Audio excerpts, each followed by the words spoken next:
sur les écrans de cinéma en France une jeune fille qui s'appelle Isabelle Adjani. Pour nous, c'était une révolution. Yasmina Adjani qui apparaissait, qui devenait star. Ça s'est accompagné, en cet été 83, d'un été meurtrier. Je sais que je parle à des jeunes qui n'ont pas vécu cette année-là, mais 83, ça a été l'année des crimes racistes en France. Un gosse, Toufik, qui vivait à la Courneuve, à quelques kilomètres de Paris, 9 ans, faisait tout simplement péter des pétards dans un bac à sable, un 14 juillet. Donc qu'est-ce qu'il fêtait ce gosse? Une fête nationale française.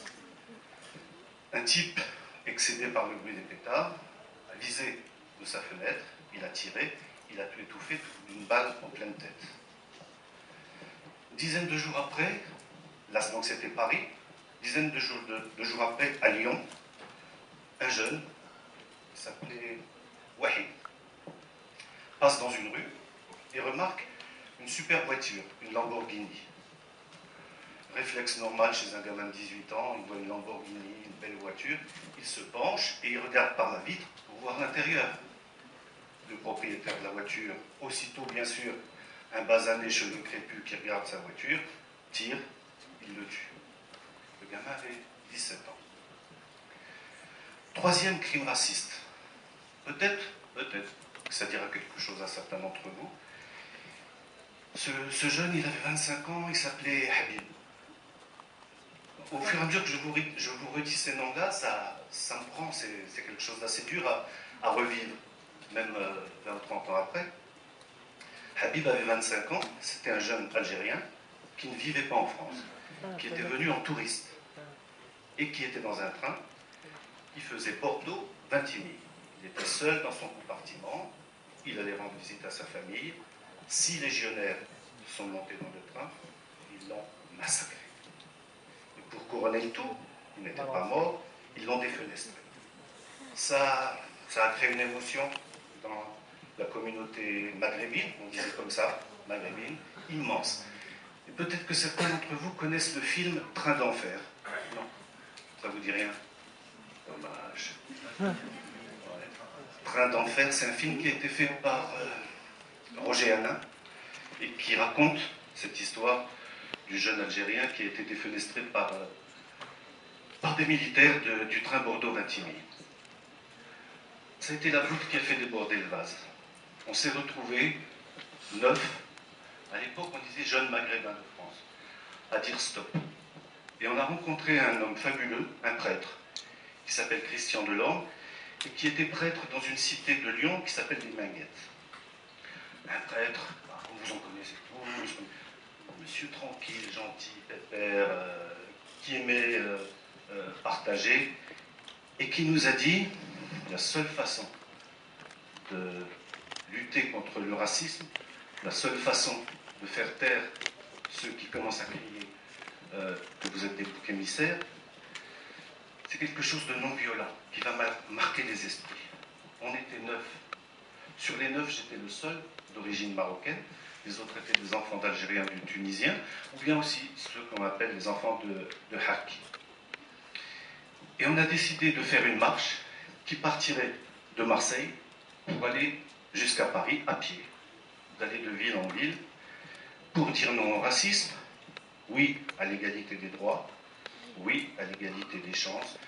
Et notre slogan, c'était Français immigrés, tous égaux. Par la suite, cette marche, elle a été baptisée la marche des beurs.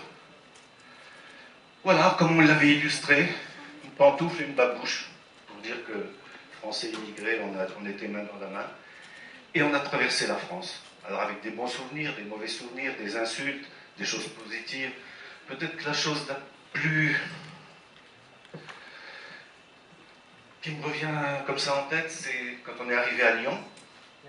Un soir, c'était à la nuit tombante.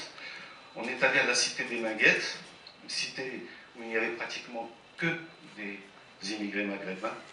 Et toutes les femmes, nos mères, se sont mises aux fenêtres et au balcon, ont tapé sur des casseroles et fait des you-you. Cette image, je l'ai encore en tête et je crois que je ne l'oublierai jamais.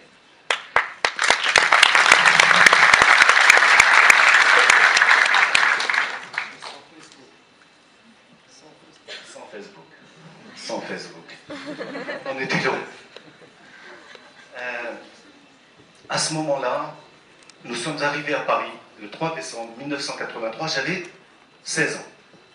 Je sais qu'il y a des jeunes dans la salle qui ont cet âge, Salman, Ali et d'autres. J'avais 16 ans. Et bien c'est l'âge où tout se décide en question d'engagement. Et c'est là aussi qu'on peut se dire que la valeur n'attend pas le nombre des années. On est parti à 9 de Marseille. Nous nous sommes retrouvés à Paris 150 000. 150 000. Alors, je suis très fier. Pourquoi je suis très fier? Parce que retrouver 150 000 jeunes maghrébins qui avaient tous le kéfier, à l'époque c'était la grande mode, on avait le kéfier palestinien autour du cou, on avait des cheveux longs, bien plus longs que ça. Ça a créé un électrochoc dans la classe politique française. Et Mitterrand, qui était élu depuis 2 ans, fin renard politique qu'il était, a dit « Je veux les recevoir, ces marcheurs ». Et il nous a reçus à l'Élysée. Et il nous a dit « Mais qu'est-ce que vous voulez ?» J'oublierai jamais ce monsieur, qui était président de la République. « Qu'est-ce que vous voulez ?» Et nous, on s'est battus pour une chose. Pas tellement pour ceux de ma génération, pour ceux de la génération de mes parents. Chaque année, nos parents devaient aller faire la queue à la préfecture pour renouveler une carte temporaire de séjour qui n'était valable qu'1 an. Et il y avait des files qui commençaient à 3 h du matin pour à 9 h pouvoir arriver au guichet où vous étiez reçus comme des chiens dans un jeu de quilles pour renouveler cette carte de séjour. On a dit au président, nous voulons une carte de séjour de 10 ans renouvelable automatiquement, et nous l'avons eue.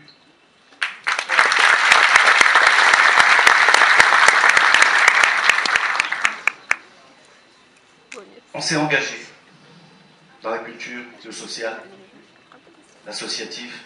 On a négligé une chose. On a négligé une chose. Et avec le recul, bien sûr. Ah, si on avait su. C'est toujours comme ça. On a délaissé la politique. Et on a eu tort. Et on a eu tort. En 1985 a commencé à émerger le Front National avec Le Pen.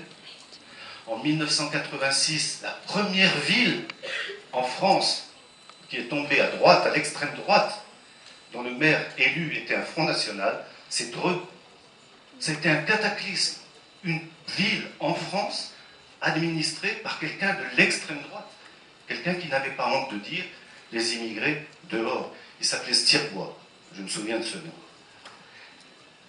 Et pour nous, c'était la douche froide. Comme dirait Jamel, de Bouze, nos parents, nos mères, quand elles ont eu ça, elles nous ont dit « on va tous mourir ». Ça a été, là encore, un déclic salutaire. On s'est dit « mais si on fait… » On est tous français, on était tous français, on était nés en France, on avait la nationalité française. On s'est dit « mais on est cons ». On a investi le sport, on est bon en foot, oui, ça allait donner naissance à des Zidane. On a investi le cinéma, oui, ça allait donner naissance à de futures stars telles que Jamel, Gad Elmaleh. Oui, on a investi l'associatif, c'est-à-dire qu'on mettait des rustines à la société qui allait mal. Et on avait délaissé la politique. Et c'est là qu'ils allaient tous nous avoir. Et c'est là qu'ils ont failli tous nous avoir, les racistes, les extrémistes, ceux qui prônent la France aime là ou quitte là. Et on a commencé très simplement en allant nous inscrire sur les listes électorales. Tout simplement en allant mettre nos noms sur une liste. Petit à petit, on a vu le changement.